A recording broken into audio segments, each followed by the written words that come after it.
Now, stocks, even those with great earnings guidance, most of them have gotten rocked this week. The stock market rout, in fact, continues as the bears are getting the spotlight.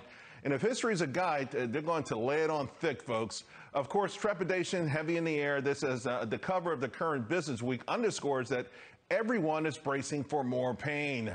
But how much pain and what moves, if anything, should we be making to avoid or mitigate that pain? With me now, Mark Smith, Jared Dillian, and Aaron Gibbs.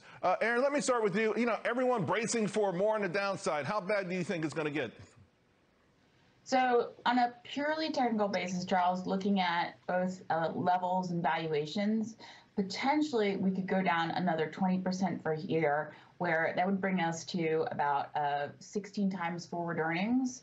And that's where absolutely everybody would be jumping in. But I really don't see that likelihood happening. That's just where the absolute bottom would come in, where people would really start buying because stocks would just look too cheap. A worst case scenario. You know, Aaron, investor bearish sentiment is at a 35-year high, and this is really a level historically that points to market bottoms. So, you know, knowing that, we know what we know in terms of the Fed, we know what we know in terms of sentiment in general, but what do you make of that? This is one of those contrarian things that says, maybe to Mark's point, there's too much pessimism out there.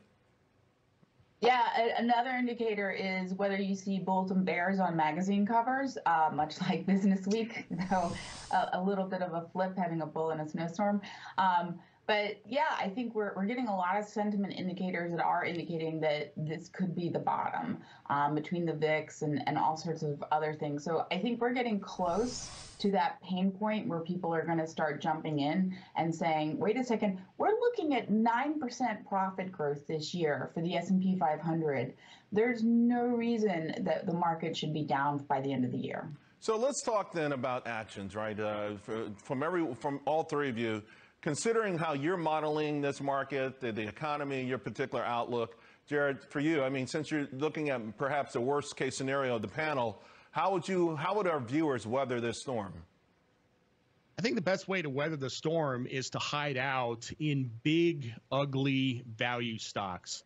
Large cap value, industrials, energy, staples, stuff like that, single digit PEs, high dividend yields. This is the stuff that did pretty well during the 2000 to 2002 time period.